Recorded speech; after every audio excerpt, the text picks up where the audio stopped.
when it comes to easing the lockdown, Boris Johnson's a liberal conservative. He'll want to nudge people to do the right thing rather than impose more rules and regulations.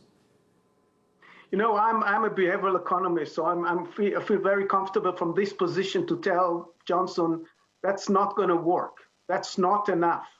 Why not? Let me explain. If that was enough, let's take traffic, okay?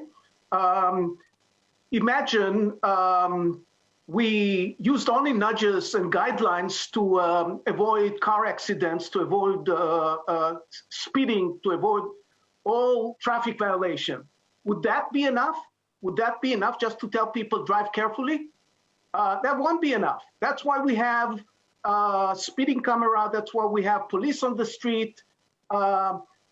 Nudging and guidelines are good for some people and for certain circumstances. When it gets to tell people, you know, you have to abide by certain rules that are not pleasant, that are not comfortable, you need more than that. Okay, I can see that, but most people have broadly done as the government guidance has suggested so far here in this country. But if you go really tough on it, perhaps some enforcement would cause a backlash. We've seen a little bit of unrest over this, of course, in France, haven't we? So there are two strategies to do the relieving the lockdown. Okay, there is a trade-off. One strategy is to say we're going very, very slow. Okay, we're going step by step, sector by sector. Okay, we're doing it very carefully. But whatever we open, we're going to be very lenient. We'll basically allow people to do what they want. This is strategy one. Strategy two says, we'll open broader, right? We'll do it faster and broader, okay? But in order to keep these R below 1, remember the R, the magic variable.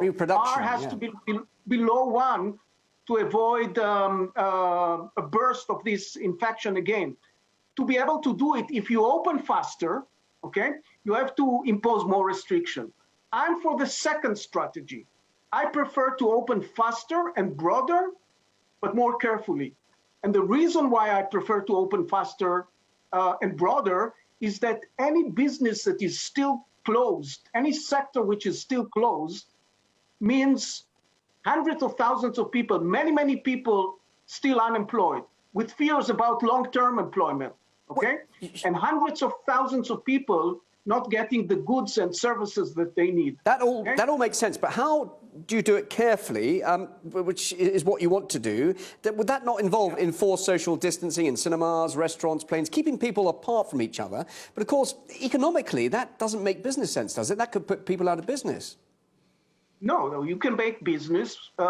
These would not be the same business as before the disease, but there will be business for temporary period.